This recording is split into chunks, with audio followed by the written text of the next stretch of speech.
Doctor Anwarul হকের লেখা চা বাগানের হাসি। দুপুরের রোদ তখন একটু কমে এসেছে। চা গাছের পাতায় ঝলমলে সবুজ আলো খেলে যাচ্ছে। চা বাগানের মধ্য দিয়ে একটা সরু পথ চলে গেছে। সেই পথে হেঁটে যাচ্ছেন মেহের। তার পিঠে একটা ঝোলা, মুখে অদ্ভুত এক প্রশান্তির হাসি। মেহের চা বাগানে কাজ করে। তার বাবা মা ওই চা বাগানে কাজ করতেন। ছোটবেলা থেকে সে দেখেছে তার বাবা মা কিভাবে পরিশ্রম করেন। ছোট ছোট চা গাছের পাতা দিয়ে হেঁটে হাতের চামচ দিয়ে চা পাতা তোলেন। কখনো কখনো তাদের কষ্ট দেখে মেহের তার নিজের হাতে তৈরি একজোড়া চুড়ি নিয়ে এসেছে।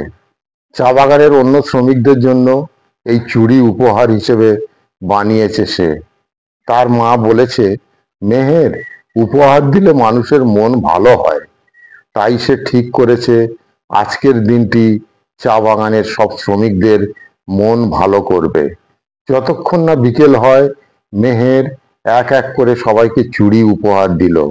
সবাই অবাক হয়ে দেখল, এত সুন্দর চুড়ি মেহের নিজের হাতে বানিয়েছে।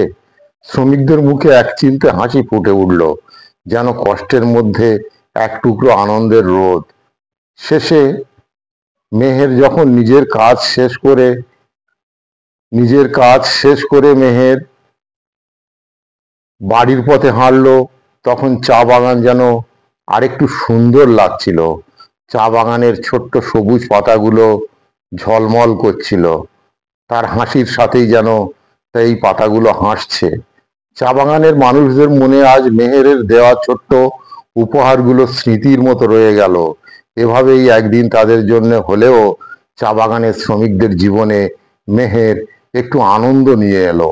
আর এই ছোট্ট আনন্দই তাদের মনকে নতুন করে সতেজ করে রাখলো, যেন চা বাগানের পাতাগুলো আরো নতুন করে বাঁচতে শিখলো।